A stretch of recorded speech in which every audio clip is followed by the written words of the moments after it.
اگر 4 رکعتوں والی نماز ہو رہی تھی، ہم مسجد میں اس وقت آئے کہ امام پہلی رکعت کے رکوع میں موجود تھا، تو ہم اگر رکوع میں شامل ہو گئے تو ہمیں وہ رکعت ملے گی یا نہیں ملے گی؟ اور دوسری بات یہ کہ پہلی رکعت کی سبحانک اللہ کیونکہ ہماری رہ گئی ہے،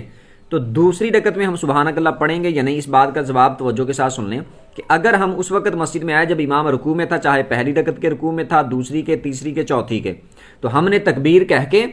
اس کے بعد پھر دوبارہ یعنی تکبیر کہہ کے نماز شروع کر لی، اس کے بعد پھر رکوع کی تکبیر کہتے ہوئے ہم نے